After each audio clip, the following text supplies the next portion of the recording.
Polyev is a liberal light. For Trump, dealing with Carney or dealing with Polyev is the same. Polyev is more against Trump, and he wants to go ahead and impose more tariffs. He tried to pander to that leftist electorate, but it is time to be serious. This country will be destroyed. Out my window here in Sydney at Mount Baker in Washington State. So I actually live south of the 49th parallel, and I'm, there's a lot of, there's a lot of weather benefit. And what? American Free Trade Agreement.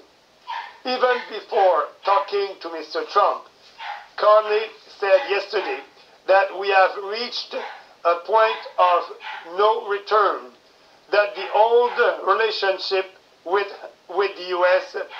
is over. It may be true.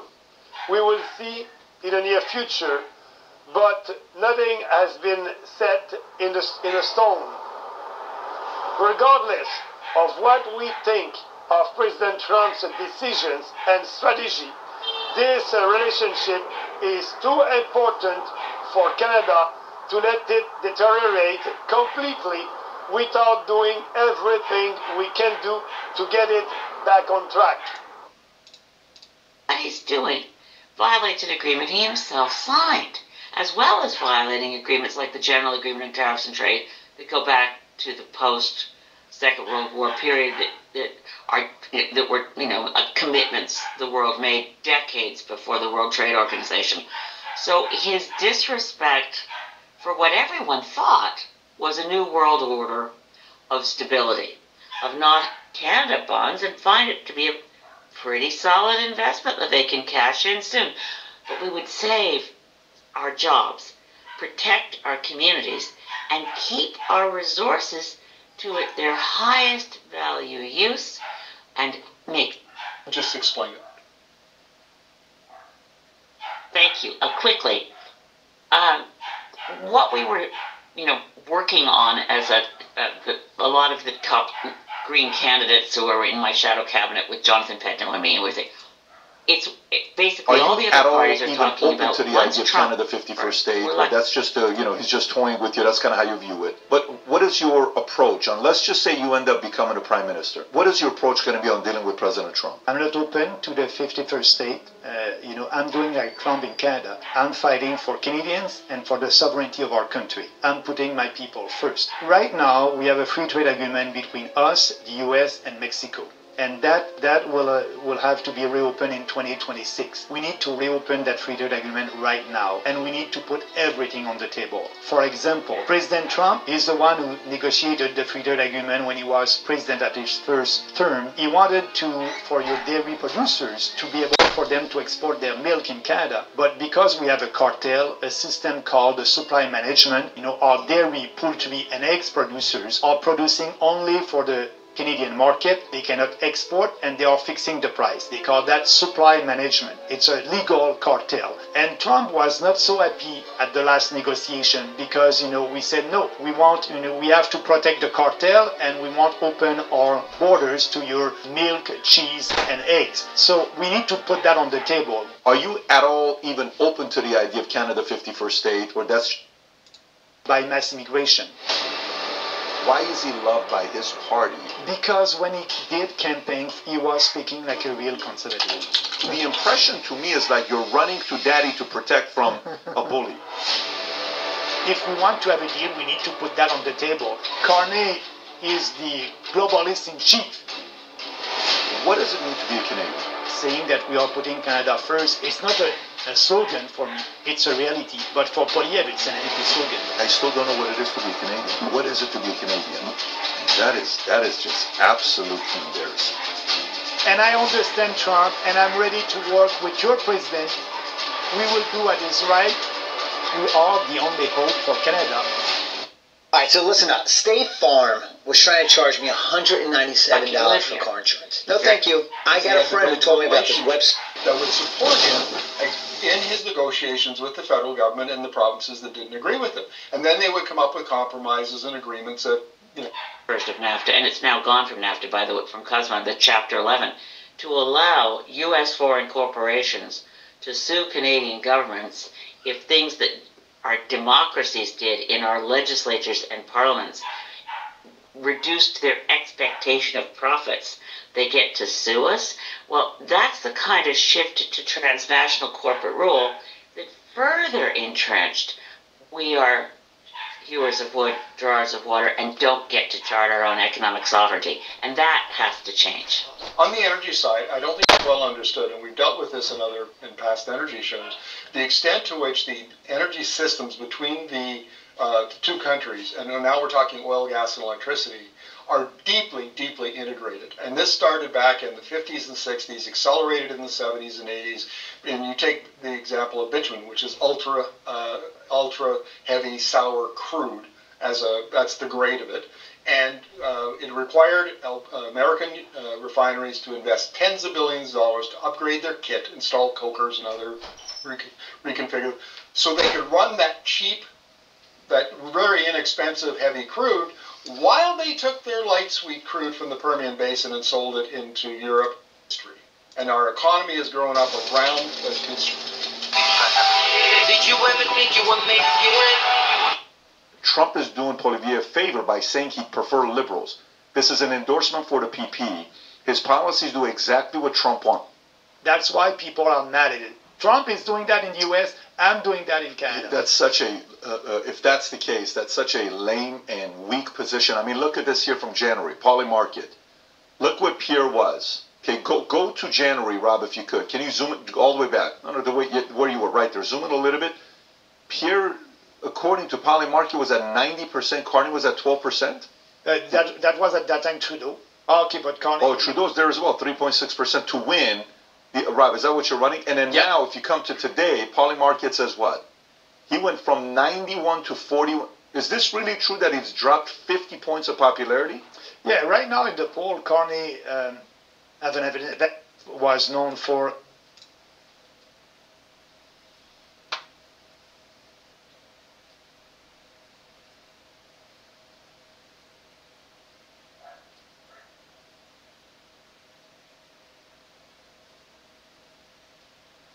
So the New Democratic Party, the Liberal Party, and the Quebec Party and the Green Party have all gone up.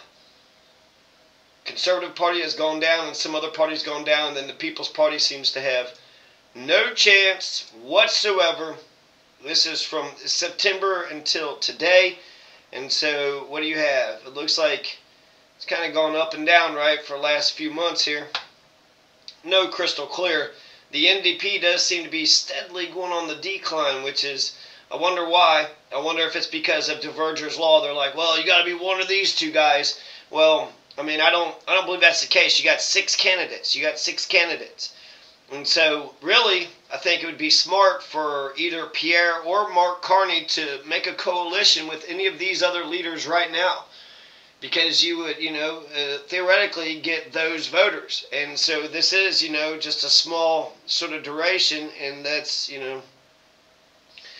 if you're a good politician, I would think to either co-opt the party or to go ahead and get them into the ruling coalition right now. Just seems like it would be a smart thing. It says here Jagmeet's gone up 4%. Mark Carney has gone up 1%. Jonathan Pedneault. So actually, I'm looking at the wrong. I've been looking at Elizabeth May. Let's check out Jonathan Pedneault.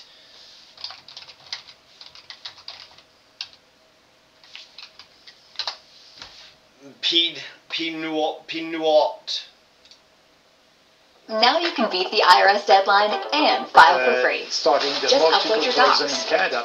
answer a few questions, and get your maximum refund. $40,000 File free now. whole life Roughly insurance 37% policy of that will filers pay qualify. all of Single your 1040 funeral returns and only. final Click trial expenses. eligibility. And most importantly, you cannot get turned down for this life insurance. Or I'm going to put tariffs on you. So I'm actually really curious to know how the negotiation is going to go with Trump. It's so nice the to meet next you. 3, I'm 6, so 12 excited months to talk because to you. I've been everything reading and you learning a guys lot about produce, you, and I have just if we can endless make in questions. America, So thank you, first of all. Thank you so immensely for joining us. I know you're the first leader to show up on a stream and to take the risk. We're glad to have you. super excited to be here, and I've heard lots of good things. I've been able to watch a few of your videos as well, and I have to say I'm a new admirer, and I can't wait to discover more of your work. Right on. Well, right back at you. I'm really impressed too. So I have so many questions, and I kind of want to take it back to the start, if that's okay. Sure. Because your political career started unbelievably early. You started Sauprège when you were 15 years old, right? That's correct. Yeah. I was just. Can you talk me through it a bit? I'd love to hear the story of how that came to be. Yeah, I guess I was always passionate about what was happening in the rest of the world, and I grew up with a single mom on the South Shore of Montreal. Times were sometimes a bit tough, and books were a great escape from everything around me, right? And so I started to read a lot. I was very much a nerd growing up, and in grade 10, I believe, grade 9, we had this. In grade 9, we had this project. We had to do some research about a form of intolerance, and I had just watched the film Hotel Rwanda, and I was so moved by it. I couldn't understand how, during I'm the leading candidates. Those jobs what needs to happen for the Greens and to he break puts his foot down, and Mark, Pierre, somebody fumbles. This could be catastrophic for Canadians. Absolutely catastrophic for Canadians. But that's why I'm saying we are the last hope for this country. We have the right economic policies. I think I know what we can do to have a good deal with Trump, but he's right about that. We are taking for granted our defense. We are saying, oh, the U.S. is there. Let's not, we need to be serious about that. And I said that I don't know how many times, but it is time to be serious. And that's why we need to cut all these programs. We are giving money in other countries to promote woke ideology, the trans ideology. We are spending money, and money that, first of all, we don't have with our deficit. So let's be. I said that in 2020 that we need to What is going to make the difference and help the Greens to break through in the polls? Right, the context right now is extremely peculiar, right? We face Donald Trump south of the border, Pierre here at home, and a lot of people are worried about splitting the vote. And people say I would never want to vote Liberal, but this time around I have no choice but to vote Liberal.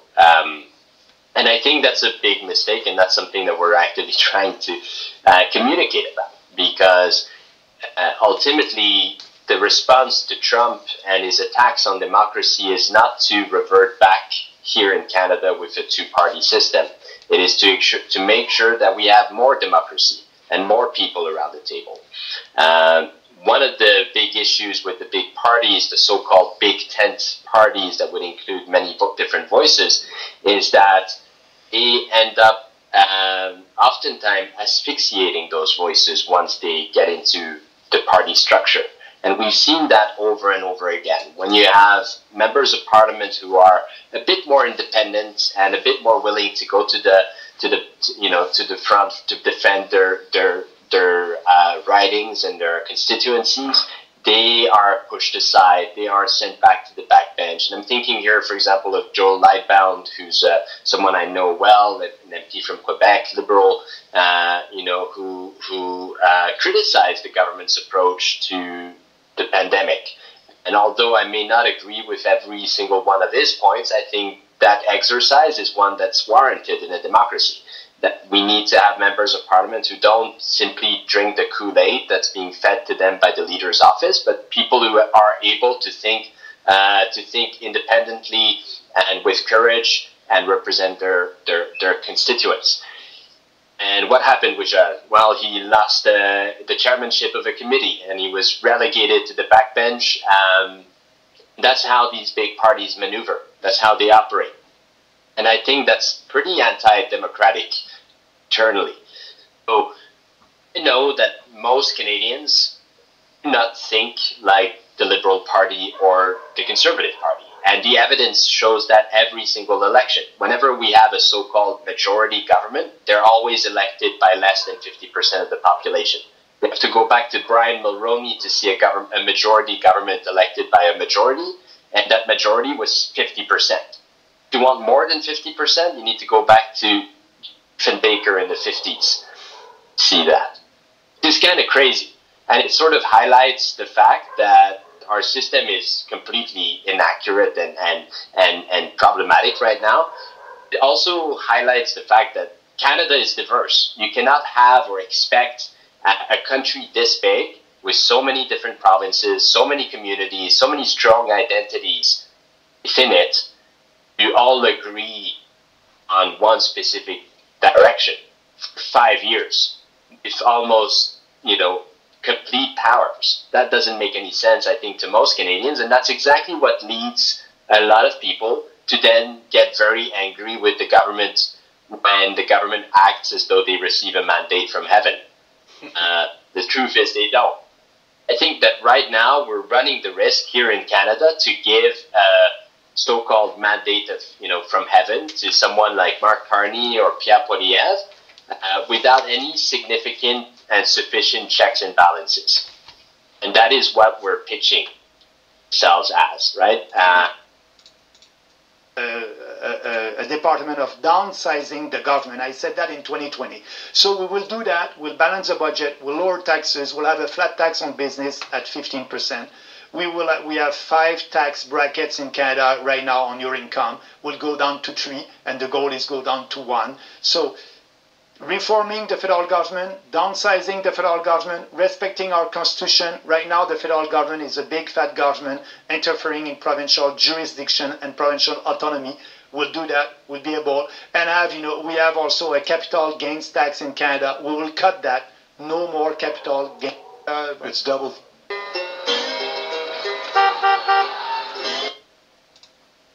Gotta ask, what is the position of the party and your position on electoral reform? Do you have a preferred system? Is that a priority for the party? It's absolutely. That is why I said we should avoid imposing retaliatory tariffs, which only add new taxes to Canadians themselves, but will not have a major impact on poultry. Absolutely a priority, and that's something we've been advocating for decades, quite frankly. I mean, I think it was back in now don't quote me on this, but I think it was 2015, the election, where the Bloc had just a few more votes than we did, and they ended up with, I don't know, 10 times the amount of MPs that we did, right? So, so the distortions in the system, and we keep seeing it in Ontario as well during the last provincial election, right? It was a complete catastrophe again. These false majorities with unlimited power for a long time, with only a small portion of voters actually giving them a mandate. So that's problematic. We've always recognized it. We've been pushing for electoral reform. Elizabeth was part of the commission that was set up by Justin following his election as Prime Minister. And let's remember that the Liberals were elected on the basis of that promise, right? Friendly will we always be with our English citizens or newcomers in Quebec or Canadian neighbors, but as a nation. Bloc Québécois leader Yves-François Blanchet was in Montreal Wednesday, where he said that Quebecers must defend their own economic interests in the face of U.S. President Donald Trump's sweeping tariffs. The leader's comments came just as the party announced a new candidate. And Quebecers' money to fight 2 laws duly adopted in Quebec Parliament up to the Supreme Court of Canada against us. Dérogatoire. La clause dérogatoire, ces démarches-là ont comme objectif commun. Les créés en 2016 qui ne sont toujours pas comblés. Donc la question se pose aussi. C'est toujours un enjeu, mais mon impression, c'est que ce sont 2 enjeux relativement distincts. Déjà qu'on veuille arriver avec une démarche qui garantira que les juges viendraient d'une liste qui aurait été sélectionnée par Québec en complément d'un processus qui est déjà lié au barreau du Québec. Mr. Blanchet, your turn to say Mr. Singh. With 70%. I'll give you more than 10 seconds. You're nice. With 70% of the population of Quebec supporting the Bill 21 and 70% of the members of Parliament in Quebec supporting Bill 21, it's hardly a polarization issue in Quebec. That's the problem. The problem is that, and in English tonight, it will be quite clear, everybody here has problems with the very idea of I will say laïcité because there's no exact translation for that word in English. Everybody has a problem with it, but say in best of cases that they would tolerate it. But Quebec does not need to be told what to do or what not to do about its own value, nor its language, nor themselves as a nation. This is a bill that just says to people, because of the way they look, that they can't do a job. You know this is not true, and instead Madam, of that, you know this is not true, and your tweet that said of that I that, said instead of that, Mr. Blanchet, what we should be doing was wrong. Mr. Blanchet, instead of what we should be doing is let's protect women's rights. Let's build up more protections for a woman's right to choose. What that means in the context I used it? Let's build up more protections for the LGBTQ community. Let's build up more protections in society to build a society where there is this separation of church and state. Blanchet. They promised over and over again that they'd reform the electoral system, and once they got into power, nothing happened. They completely broke that promise, and then Justin, 10 years later, had the nerve of saying that was his biggest regret. Well, thank you for that. So that's definitely something that we continue to fight for. There are numerous different systems, of course, and different ways of getting to it, and we've proposed a few in the past, including as early as last year. We've had some of those discussions on the Hill. I think it's important to recognize the wide diversity of opinions